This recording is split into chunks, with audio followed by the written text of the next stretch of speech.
Sure. So tell us how these cost pressures are moving through the companies that you cover and how they're Sure. passing those costs along to their customers.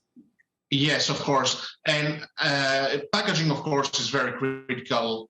It touches everything, we pretty much use, from a plastic container or a beverage can or the plastic film that's everywhere. So you cannot really avoid it. And it starts when the raw materials, the metal, aluminum, tin plate steel, or plastic resins and other chemical prices started going up last year. And then with Hurricane Uri also.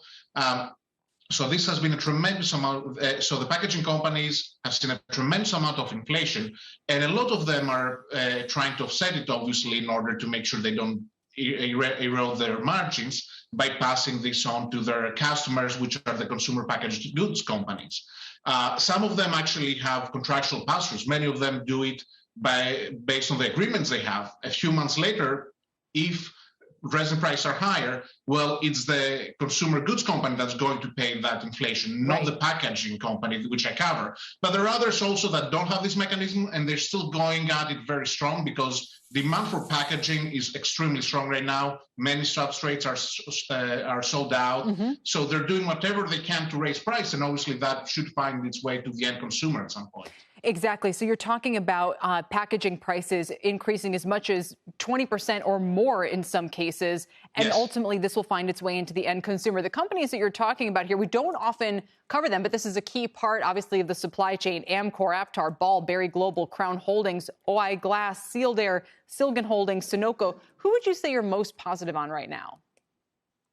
I personally think that when it comes to inflation, at this point, Sealed Air is very, very well positioned. Actually, it doesn't have a lot of these contracts that I mentioned for the automatic pass-through mechanisms. That may be bad at some point, but given how strong demand is for packaging and for goods, they're actually going out with increases that are above and beyond what others that are limited by contractual and formula-based pass-throughs are. So they can actually get more pricing and more margins. And at some point, when raw material price may decline, they can hold on to the pricing better than others. So I think it's a very well-positioned company at this point.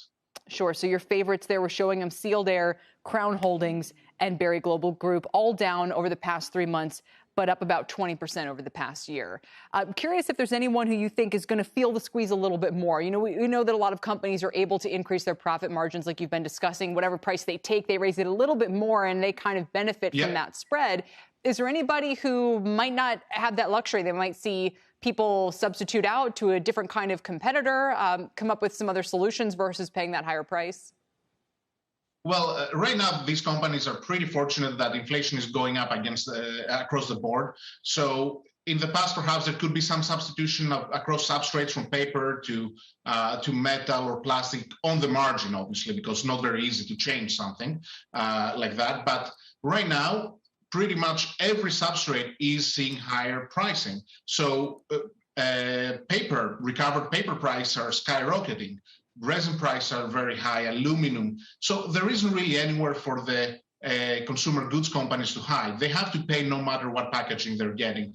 Now, with regard to my companies, usually the biggest squeeze would be on the plastic resin side. Berry, Sunoco products on their plastics business have seen pretty intense headwinds. That being said, everybody from what I've seen recently, has been handling things much better than in 2018, which was the last time we had very severe raw material and freight inflation. And you can see it now. And Berry, that's why we have a buy on it, very attractively priced, and they've done a great job in strengthening their contracts to pass through these costs faster to their customers. All right, Salvatore, thank you for your time today. Salvatore Tiano on the packaging names. Shepard Smith here. Thanks for watching CNBC on YouTube.